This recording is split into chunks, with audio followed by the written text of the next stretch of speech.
How to become rich by 40, 35 if you're extra bright, much sooner if you find an opportunity like I did. Let me show you how I did it. Financial independence. I like the phrase financial independence. Some people are a little bit concerned about using the word becoming rich or becoming wealthy, and I can understand that. I struggled a little bit with this. Is it okay to go for becoming rich, go for becoming wealthy? And maybe that's a bit too strong a word or strong a term. So here's what I've come up with that I think is comfortable for me, and that is how to become financially independent. I think it's every person's heritage here, especially in America, to become financially independent. Now, let me give you my definition of financial independence. Financial independence is the ability to live from the income of your own personal resources. Financial independence. Now it depends on how you want to live. If you need $2,000, $3,000 a month, if you need $4,000 or $5,000 a month, if you need $10,000 a month, some people may need, $100,000 a month. But whatever you would need to live, and you could earn that living from the income of your own personal resources, that's what I call financial freedom, financial independence. And let me show you how to acquire it. If you start at age 15, between ages 15 and 35 is 20 years. And in my personal opinion, based on my own studies and my own experience, 20 years, in my opinion, is enough time to become financially independent. If you're not, you don't live in the wrong country. Probably what's happened is you have the wrong plan. And it's easy to be a nice person with the wrong plan. I found that when I was 25 years old. I was broke at age 25, and I was a nice guy. You would have liked me. But I'm telling you, my plans up until then, especially my financial plan, left me broke. I totally changed it the next 6 years, and I became financially independent. So I know what I'm talking about. It is possible in a reasonable amount of time, 15 to 35, whatever, 20 years time, enough time. You can do it in a much shorter period of time, like I did if you want to. But this is a reasonable enough time. But here's number one. First of all, you got to have the right philosophy. Philosophy is our ability to gather knowledge and sort through it and decide what's valuable. To develop a philosophy about life, a philosophy about our health, a philosophy about our family relationships, a philosophy about economics. And if you develop the right philosophy, that's what helps to set this sail, so that in 6 years, it takes you where you want to go, instead of winding up like I did that first 6 years of my economics, broke, no money, empty bank account. The right philosophy. Now, let me give you a couple of philosophies to consider. Here's the first one. It's called the philosophy of the poor. And here it is. Poor people usually spend their money and invest what's left. That's the philosophy of the poor. Now, here's the philosophy of the rich. Rich people invest their money and spend what's left. And here's the startling answer. It really doesn't matter what the amount is. What's most important is not the amount. What's really important is the philosophy. So I would ask you to adopt this philosophy of spending after you have invested. Invest first, then spend. And I've got a little formula that I'm going to share with you. Now, what should a child do with $1? I mean, there's a lot of debate going on, I'm sure, across the country on what a child should do with $1. Here's one opinion. It's only a child and it's only $1. What difference does it make? Well, in my opinion, it makes all the difference in the world. A person's economic future starts with a child with $1. Somebody says, oh, no, you're only young once. Let him spend $1. Well, when would you hope that would stop? Somebody says, well, wait till he's 50 and broke like me and then he'll learn. Well, no, we don't want to wait that long. If I would have known earlier than age 25, I would have changed. In high school, if they would have had classes called Wealth 1, Wealth 2, I'd have taken both classes. I would not have waited until age 25. So, the earlier the better. So, what should a child do with $1? Here's the simple premise to begin with. Don't spend it all. And if a child wants to spend the whole $1, you got to say, hey, don't spend it all. Don't spend it all. They'll say, why not? It's my $1. I earned it. You say, I know you earned it, but don't spend it all. They'll still say, why not? Say, let me show you why not. So you put them in your car, take them to the other side of town, and show them where people live that spend the whole dollar. Just drive them around. Kids learn best by visual. Just drive around and say, would you like to live here? Kid says, no. Would you like to live like these people live? Kid says, no, no. Then you can't spend the whole dollar. So kids will get the message. So, take them to the other side of town, show them around, unless you already live there, and then just show them around. Anyway, don't spend the whole dollar. Now, let me give you my best view of what to do with a dollar. And I promise you, if you started at age 15, now if you're over 15, right, you've still got plenty of time. You still got 20 years. If you're 30, you still got 20 years. You still got plenty of time to start what I'm about to share with you. What to do with a dollar. Here's my first bit of advice. Never spend more than 70 cents. Never spend more than 70 cents. Now, you got to pick some number, and the number you pick is going to be determined by your philosophy. It's going to be determined by what you've been taught or your experience teaching yourself. When I first met my teacher, Mr. Schoaf, I was at about 110% of each dollar. I'm down at budget finance, hawking my furniture and my car one more time. And then I learned a whole better formula for financial independence. Number one, don't spend more than 70 cents. Now, kids say to me, well, okay, what do I do with the other 30 cents? And here's what I teach them. 10 cents for charity. Charity or church or helping people that can't help themselves. 10 cents to support worthy projects. Projects that you feel good about. 10 cents out of every dollar. It's called being generous with part of what you've taken out of society. Now, in my opinion, nothing teaches us character better than generosity. No class, no teacher, no book teaches character better than generosity. And the best time to start is when the amounts are small. And I know if kids learn these lessons well, they'll give a dime out of a dollar, help people that can't help themselves, support worthy projects. Or if you belong to a church, they teach tithe, peace of. It's very important. Now, because when the amounts get larger, sometimes it's a little more difficult. Giving 100,000 out of a million, someone says, oh, if I had a million, I'd give 100,000. I'm not sure. That's a lot of money. So the time to start is when the amounts are small. 10 cents out of the dollar. Okay, next 10 cents. I call active capital. Active capital means do something to make a profit. Active capital. Set aside a portion of your income. Wages are okay, but I'm telling you, wages will make you a living. Profits will make you a fortune.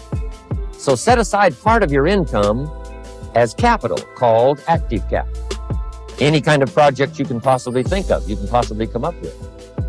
I'm going to write a new book, I think, for kids. I think the title is going to be, Of Course Kids Should Pay Taxes. It's kind of an interesting title. In California, kids do pay taxes. When a child walks into 7-Eleven, buys something that costs $1, the proprietor says, give me 7 more pennies. And the child says, hey, what's these 7 pennies for? And the proprietor says, that's the taxes. Kid says, well, hey, I'm only 8 years old. Proprietor says, congratulations, you're my youngest taxpayer.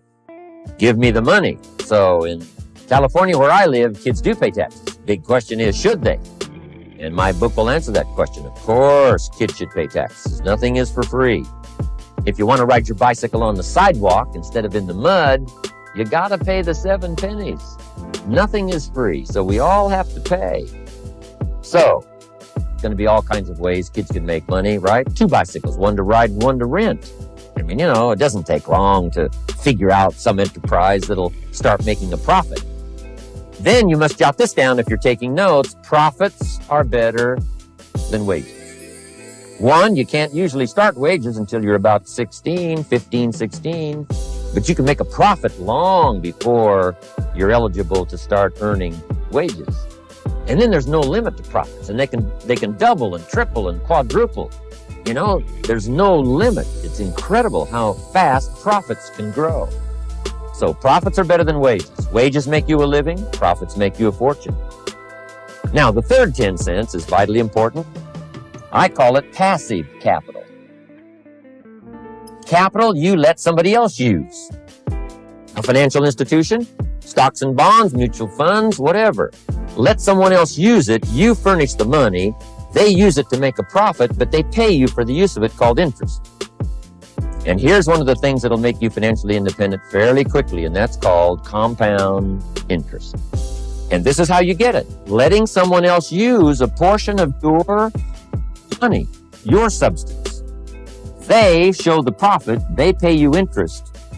And this passive capital, I'm telling you, over a sustained period of time, if you'll develop this little 10, 10, 10, and 70, especially starting at age 15, I'm telling you, by the time you're 35, you will be financially independent. You'll have the ability to live from the income of your own resources.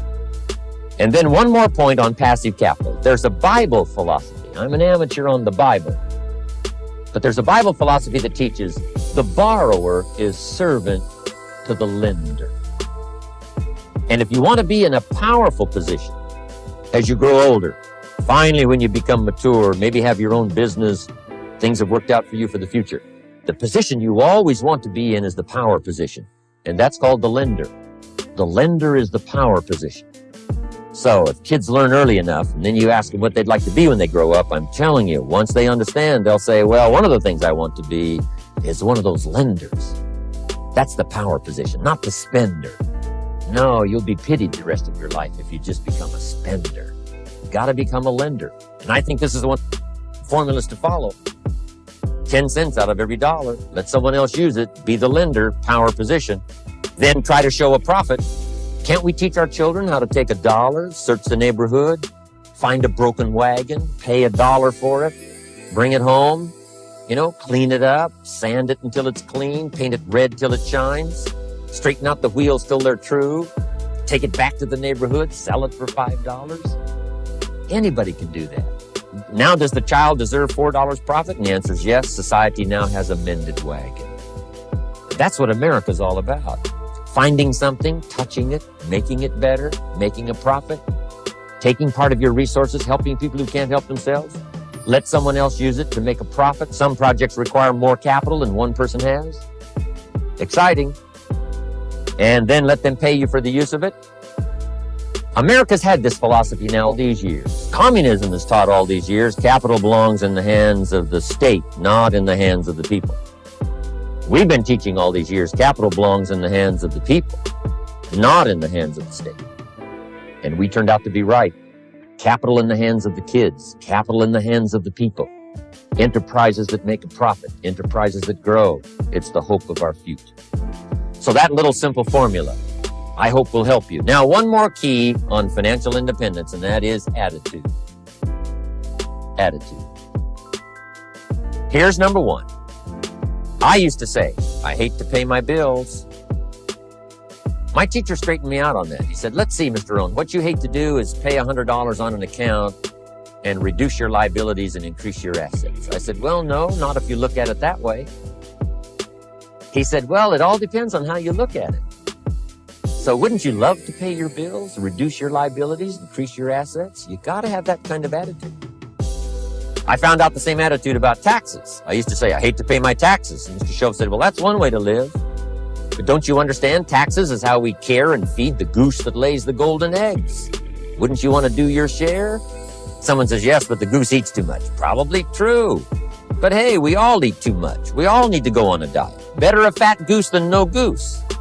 So I finally became a happy taxpayer. Now, I think taxes are too high, so I'm working to get taxes lowered for our economic future. But then whatever they turn out to be, I gladly pay and do my part, because that's what makes the whole system run, each of us doing our part. Now, I want these three subjects to be valuable for you. I want them to have meaning for you. I want you someday to be financially independent. I want you to have the personal development so that you feel good about yourself. If I had a chance to meet you someday, I'd like to have you show me the list of goals that you got started and say, Mr. Owen, here's some I've already checked off. Here's the books I'm reading. Here's what's happened. I'm developing the skills. I'm better this year than I was last year. I've got more self-confidence. My skills are developing. That's what I want for you. And now I'd like to leave you with these 4 questions called questions to ponder. These questions were valuable for me, and I want to make them valuable for you. Here's the first one: why? We all ask why we should work this hard. Why take that many classes?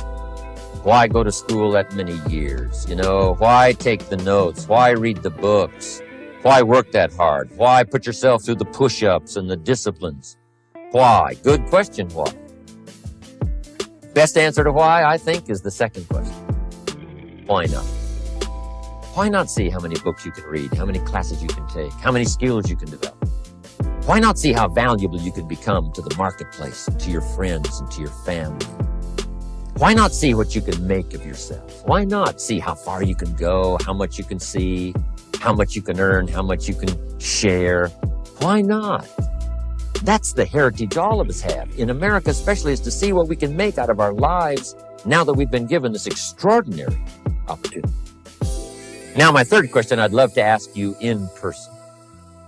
But since I can't do it in person, I want to ask it of all of you. But I want you to take it personally. And my third question is, why not you? Why not you? With good self-esteem. Why not you starting to change, setting goals? Why not you starting to make progress toward financial independence? If I can do it, you can do it. I wished I had a lot more testimonials here today besides mine. A whole steady stream that would come by and tell you their story. Someone who started with nothing, finally run a big enterprise. A mother who was on welfare, now she owns her own business. In addition to my story, I wish I had a lot more. And if all of them told their story, guess how they would probably wind up their story? They'd probably say, just like me, why not you? If we can read, you can read. If we can change, you can change. If we can figure it out, you can figure it out. If we can turn it around, you can turn it around. There isn't anything you can't accomplish. That's what those testimonials would say. And so I want to say it to you personally. Why not you? You've got the brains. You've got the stamina. You've got the vitality. You've got the interest. You've got your life ahead of you. You've got the future. You can do it. If anybody can do it, you can do it. If one of us can do it, hey, we all can do it. And now here's my last question. Why not now?